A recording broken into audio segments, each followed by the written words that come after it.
السلام علیکم، زیم بخت الله جان حسرت او تاسو ګورئ په پښتو پوینټ ټي وي باندې د نن ورځې تر دې دمه خبرونه.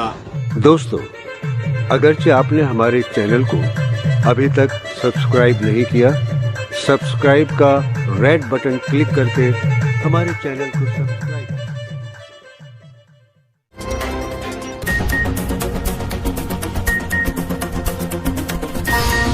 د ټولو اول سر خبرونه.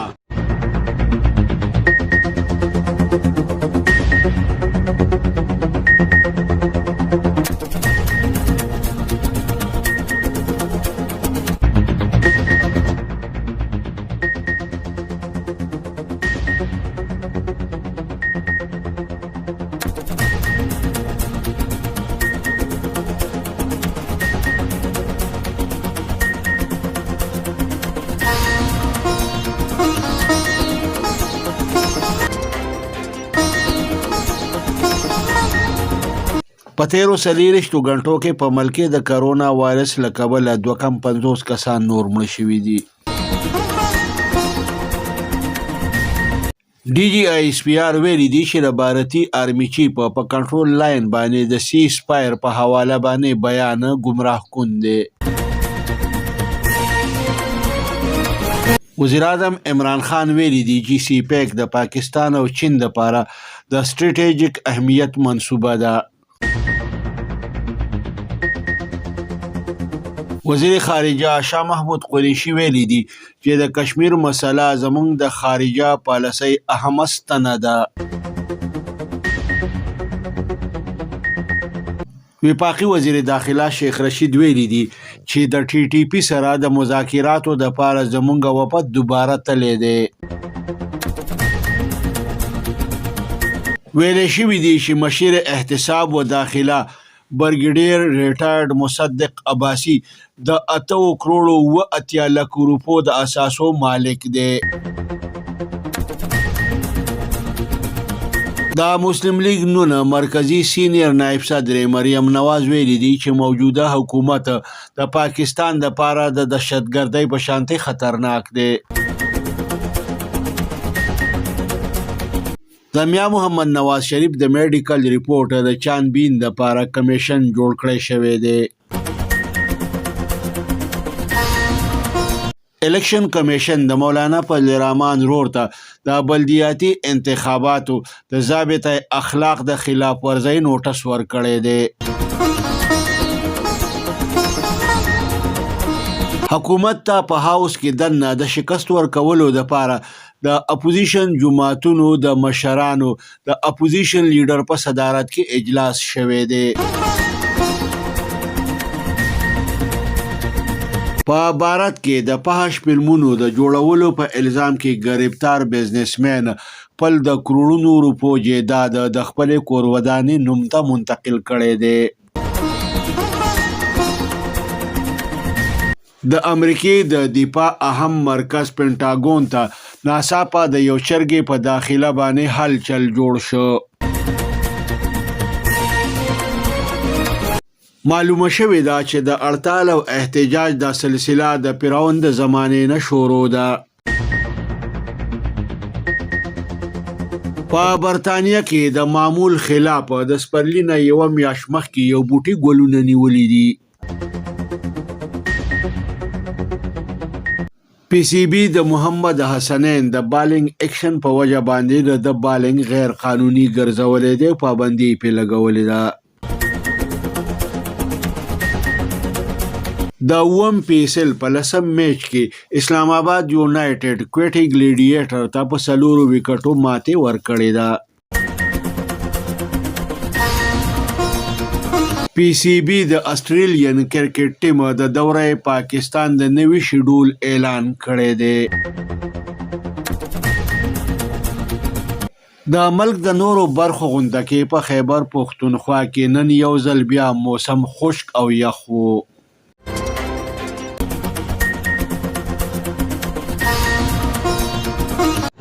او اوس د دې خبرونو تفصیل. د نېشنل کمانډ اپریشن سنټر د اعدادو شمار مطابق په تیرو 24 غنټو کې په ملک کې کرونا وایرس 250 کسان نور ووژل. دغه رنګې په تیرو 24 غنټو کې په ملک کې د کرونا وایرس 421 ټسټونه شوي دي چې پکې 6,378 ټسټونه پازیټیو راغلي دي. په ملک کې د کرونا وایرس د خورېدو شرح 9.94% ده. دغه رنګې په ملک کې د کرونا وایرس د 1413 مریضانو حالت خطرناک ظاهر کړی شوی دی. ډي جي آی ایس پی آر بابر افتخار ویلي دی چې د بھارتي آرمي چیف په لاین اپ کنټرول باندې د سیز فایر په حواله باندې بیان گمراه کن دی. بھارتي آرمي چیف په دغه بیان کې په لاین اپ کنټرول باندې سیز فایر د خپل مضبوط موقف ګټه ګرځولې ده. ډي جي آی ایس پی آر ویلي دی چې دا بیان د حقیقت نه د مخ اړولو برابر خبره ده. وزیر اعظم عمران خان ویلي دی چې سی پیک د پاکستان او چین دواړو ملکونو لپاره د سټریټیجیک اهمیت منصوبه ده. د کمې نه به چې د دواړو ملکو اوسیدونکو ته پیدې حاصلیږي. دا خبره د چین د نېشنل ډیولپمنٹ ریفارم کمیشن د چیرمن او د چینی سیاسي مشاورتي کانفرنس د وایس چیرمن سره د ملاقات په دوران کې کړې ده. بل اړخته وزیر اعظم عمران خان د چین د معروف تین ټانکس د انویسټو او پاکستان سټډي د سربراهانو او نمائندګانو سره ملاقات کړی دی. دا په دې مقوي چې د بھارتي رژیم هندو پسندانه رویه د خطې د دیرپا امن د پاره د عدم استحکام باعث جوړیږي. وزیر خارجه شاه محمود قریشي ویلي دي چې کشمیر د پاکستان د خارجه پالیسۍ مضبوطه ستنه و دا او یبا. دا د پاکستان موقف دی او پاکستان د دې موقف نه هیڅوک هم نشي اړولی. وفاقي وزیر داخله شیخ رشید ویلي دي چې د ټي ټي پی سره د مذاکراتو لپاره زمونږ وفد دوباره تللی دی، خو ولې د دې مذاکراتو د کامیابۍ هیڅ امکان په نظر نه راځي. دا خبره د سېنات د کمیټې برای داخله ته د بریفینګ ورکولو په دوران کې کړې ده. د راغلو اطلاعاتو مطابق مشیر احتساب و داخله برګیډیر ریټارډ مصدق عباسی د 8 کروڑ و 80 لک روپو د اساسو مالک ختلې دی. د اپوزیشن د مختلفو جماعتونو د مشرانو حکومت ته په ایوان کې د ټاپ ټایم د ورکولو د پاره د اپوزیشن لیډر په مشرۍ کې اجلاس شوی دی. د اطلاعاتو مطابق دی اجلاس په دې سلسله کې په مختلفو امورو باندې غور کړی دی. دا مسلم لیگ نون مرکزی سینئر نائب صدر مریم نواز په خپل ټویټ کې ویلي دي چې موجوده حکومت د پاکستان د پاره د دهشتګردۍ په شانتي خطرناک دی. د پخوانی وزیر اعظم میا محمد نواز شریف د میډیکل ریپورت د جایزې اخیستو د پاره په دې باندې د غور کولو د پاره یو کمیشن جوړ کړی شوی دی. الیکشن کمیشن د جمعیت علماء اسلام د مرکزی امیر مولانا فضل الرحمن کشر رور ته د بلدیاتي انتخاباتو د ضابطه اخلاق د خلاف ورزۍ کولو نوټس ورکړی دی او د سباله راغوښتی دی. د حیدرآباد په علاقه قاسم آباد کې په ډي اس پي فیض محمد دایو باندې خپل ګنر فایرنګ وکړ ووژه. د راغلو اطلاعاتو مطابق د پیکوړه سټاپ سره نږدې په معمولی تکرار باندې سپای عبید چانډي او په خپل ډي اس پي فیض محمد دایو باندې فایرنګ وکړ ووژه. د بھارت په ممبئی کې د فحش فلمونو د جوړولو په الزام کې گرفتار بزنسمن راج کندرا خپل د کروڑونو روپو جایداد د خپل کور ودانې اداکارې شلپا نوم ته اړولې دی. د راغلو اطلاعاتو مطابق د امریکې د دفاع په اهم مرکز پینټاګون کې چې ناڅاپه یو چرګه په ګرځېدو باندې ولیدې شوه نو هلچل جوړ شو. د سیکیورټي اهلکارو زبردستې منډې ووهلې او دا چرګۍ ونیوه او د پینټاګون نه بهر وویسته. معلومه شوې ده چې احتجاج او هړتال د اوس نه د مصر د فرعون د زمانې نه را روانه سلسله ده. په دغه زمانه کې مزدورانو ګیلکارانو احتجاجونه او هړتالونه د خپل حق د پاره کړي وو، کوم چې د آثار قدیمه ماهرینو معلوم کړي دي.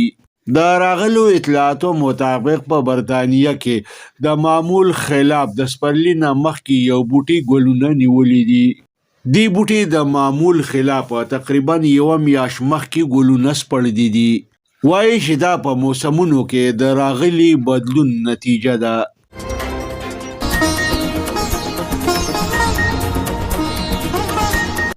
راځئ چې وګورو د لوبو خبرونه. پی سی بی د بالنګ اکشن په وجه باندې د محمد حسنین بالنګ غیر قانوني ګرځولی دی او د په بالنګ کولو پابندي لګولې ده. د بالنګ اکشن ټیسټ د جنوري په 21مه نیټه باندې په لاهور کې شوی و. اسلام آباد یونایټډ د اووم پیسل په 10م میچ کې کویټا ګلیډیټر ته ماتې ورکړې ده. اسلام آباد یونایټډ اول بیټینګ وکړو او د څلورو لوبغاړو په تاوان باندې 211 رنزونه جوړ کړه او دغه رنګې کویټا ګلیډیټر ته د ګټې دپاره د 213 رنزونو هدف ورکړ. د هدف په تعقب کې د کویټا ګلیډیټر ټیم په 180 رنزونو باندې آوټ شو او دغه رنګې اسلام آباد یونایټډ کویټا ګلیډیټر ته په 4 وکټو باندې ماتې ورکړه. پاکستان کرکټ بورډ د آسټریلیان کرکټ ټیم د پاکستان د دورې د نوي شیډول اعلان کړی دی. په دې دوره کې به 3 ون ډے، یو T20 او 3 ټیسټ میچونه لوبولی شي. اولنی ټیسټ به د 4 مارچ نه د 8 مارچ پورې، دویم به د 12 مارچ نه د 14 مارچ پورې، دریم به د 21 مارچ نه د 15 مارچ پورې کولی شي. دغه رنګې به یوازینی T20 میچ په 15 اپریل باندې لوبولی کیږي. اولنی ون ډے انټرنیشنل میچ به د راولپنډۍ په کرکټ سټیډیم کې د مارچ په 21مه نیټه، دویم به د مارچ په 21مه نیټه او دریم به د اپریل په 2مه نیټه باندې لوبولی کیږي.